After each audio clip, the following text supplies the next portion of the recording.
Hi, I'm Meg from Cook with Meg. How would you like to make a delicious after school or any time of the day snack that does not require using your oven and only requires a few ingredients that you might already have in your house? I'm game. Let's make some energy bars. They could also be called energy bites, energy balls. They could be in a pan. They could be rolled as little nuggets. You have all the options here. I'm going to show you the roadmap. So let's get started. The first thing, of course, at any Cook with Meg class is showing you that I have my recipe. You don't have to print yours. You can write it all down. You can have it on a phone or a tablet beside you. But we do like to keep the recipe handy. I will be glancing at it because, again, that's our roadmap to making sure that everything is right. Everything is correct. It's a formula. But we're not baking today, so we get a little bit more creative freedom, and I want you to choose ingredients that are going to work for you. What do you like? What do you have in the house? What do you have in the pantry? We need a couple of staples, like must-haves, but then outside of that, you really can customize how this comes together. So the first thing we need to do is talk about our pan. I'm gonna make mine today in a granola bar form. So I've got a pan that's 8 inches by 8 inches. It might actually be 9 by 9. This works. It doesn't have to be a pan like this. In fact, you don't need a pan at all, and I will show you.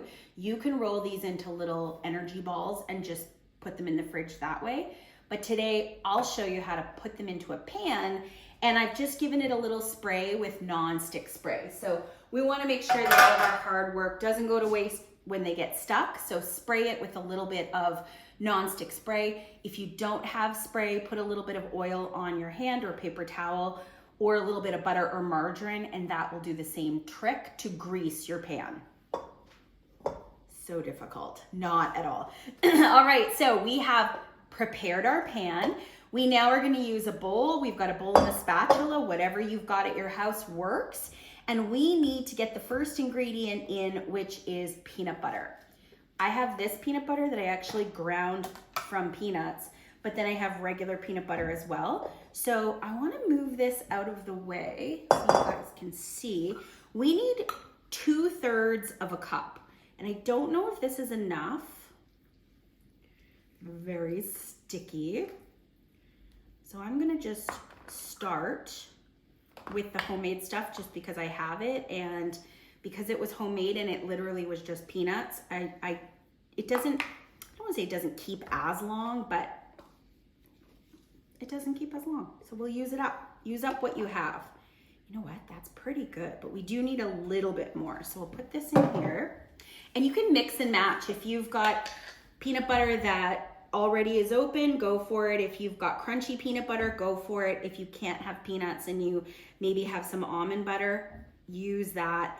If you're a no nut allergy house, obviously you're not using peanut butter or any nut butter, you could use a wow butter or a sunflower butter. There are definitely some options out there, because this you couldn't take into school. We know that. 2/3 of a cup peanut butter or nut butter. Beautiful. These are so easy. Kids, you're gonna have really a lot of fun making these because they are awesome. Peanut butter, 2/3 of a cup, down in a bowl. Super simple. Next up, chocolate chips. We're gonna do about 1/2 cup of chocolate chips. Any kind will do. I have semi-sweet. I also have dark and white and milk, some for the counter, some for the measuring cup. I'll put it back here. It's what I do so I don't forget to add things twice. About 1/2 cup. You can double this recipe, triple this recipe, quadruple the recipe. I'm just showing you one batch, but feel free to make way extra, and these freeze beautifully. So looking at our recipe, peanut butter, check. Chocolate chips, check. We also need some oats. That's the base of this recipe. Now I don't know if you can see, I'll zoom in. These are large flake oats, very flaky, very large. But again, any kind of oat will work. 1 cup. If you have quick cooking oats, rapid quick oats, 5-minute oats, whatever the oat package says, it will work. The only oats we're not using for this recipe would be steel cut oats. That would break your teeth and they're very hard and we wouldn't use that. The next thing is honey. We need something to stick this together. We need a little bit of sweetness. We're gonna do about 2 tablespoons. So we can adjust. We can see how we get for flavor. You will definitely want to grab a little spoon to help get that honey off the other spoon. If you are really good at, we call it eyeballing, if you just want to take your honey and squeeze it on in and guess, that works too. These are one of the most forgiving no-bake items because honestly, you can't mess them up. You really get to just customize them and make them exactly as you like. So we've got peanut butter and honey, chocolate chips and oats, delish. The next thing I want to add would be a few more what we call mix-ins. So mix-ins would be, how do we take the base? This is it. If this is all you want to do, 4 ingredients, you're good to go.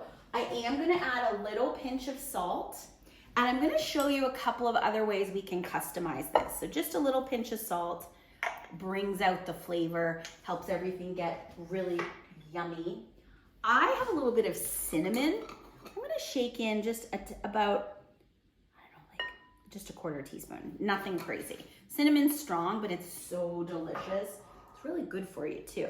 I have a little coconut. And then I have some pumpkin seeds or pepitas. I'll throw in a little bit of those. So again, for the mix-ins, you can take your pick and add up to a cup total. So maybe you've got some nuts, you've got some seeds, pumpkin seeds, flax seeds are really good. Maybe you've got some dried fruit, some raisins you want to put in, dried chopped up pineapple or mango. It all works. Dried cherries. You see where I'm going with it? It all works. All right, this is the fun part. And this is where it's definitely ooey gooey deliciousness. Get the kids doing this part. You are gonna get peanut butter on your hands. Especially if you roll these into little energy balls, you will get some peanut butter on your hands. Delish. My dog, we have a black lab, Oliver, and this is his favorite thing ever. Obviously, there would be no chocolate, but he loves peanut butter. So if he were right here, he would be right beside me hoping to have a little treat. Just don't feed your dog chocolate. That's important. All right. Could that have been easier? I'm really getting my spatula all the way through this because we want to make sure that we get every little bit of the honey mixed together, every little bit of that peanut butter touching every little piece of the oat. Now, I'm going to put all of this down into my baking dish, but, oh, you know what I'll do? I'll save a little. I'll make it the last thing I do is get my hands sticky. So let's bring that baking dish over. Could this be easier? We're gonna get it all down into our baking dish. I'm gonna save a teeny little bit to show you here. I'll save that. I'll make one little energy ball. This is where your hands come into play. This is where we get to sort of play with our food. So make sure your hands are nice and clean. What we're gonna do is we are just going to take a minute or so and pat this down. It gets a little sticky. If you find yours is like really sticky, you can get that non-stick spray or a little bit of butter or margarine. Just put a teeny bit on your hands and it'll make your hands nice and slippery. And then you can press this down into your pan. Check out how easy this is. Now my pan's about a 9 by 9 and so it is going to make a thinner layer. If I were to have doubled this, you would see they'd come up quite high, which would be great. Totally just depends if you want yours to be thin or thick. But the peanut butter is helping bind it together. The honey is helping it all stick together. And all I'm doing, you can see I've sort of been rotating my pan. I'm just doing that so I can have a nice flat hand and press everything down together. And then we're gonna pop these into the fridge to make sure that they get nice and cold, and then we can cut them. So this with sticky hands, let me show you, check that out. Chocolate chips, coconut, pumpkin seeds, peanut butter, honey, oats, mwah, perfection. However, give you a little swap. Let's say we wanted to make these into little energy bites or energy balls, even easier. No baking dish required. This is a big guy. There you go. You can literally roll this into little bite-sized nuggets. That would be more than one bite. And if you had some coconut, you could even take this, roll it in coconut. I would do the same thing. I would get these all rolled out, put them on a plate or put them into a baking dish, and then get that into your fridge or your freezer. You definitely want this to set up. You want it to get a little bit chilly because it will hold better, and they freeze beautifully. But I need a bite. Let's take one little bite. We just made them. We need to try them. Mmm.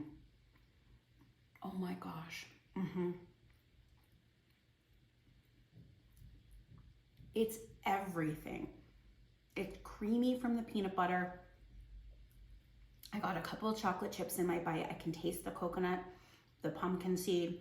We'll put it back in there for now. I'm gonna give my hands a wash. So that is a no-bake energy bite or energy bar we have made with literally 1, 2, 3, 4 ingredients minus any mix-ins. Creamy peanut butter, chocolate chips, oats, honey. You can customize this. If you don't have honey, you could use a little bit of molasses, which would be delicious. You could use corn syrup. You just need the sweet to hold it all together. So there it is. There's one little energy bar or bite, and there's a pan of bars that are going into my fridge. Once they're totally cold, or better yet, almost frozen, bring them out. Let that kind of come to room temperature, cut them into squares or bars, and then you can put those into a storage bag, leave them in your fridge or freezer, and then grab and go whenever you want a little bite of sweetness, give you a little boost of energy in your day. So there you have it, one more recipe from Cook with Meg. You can find out more about me at cookwithmeg.com. Until next time, I hope you have so much fun in your kitchen. Don't forget to clean everything up, and remember, at the end of every day, we are awesome.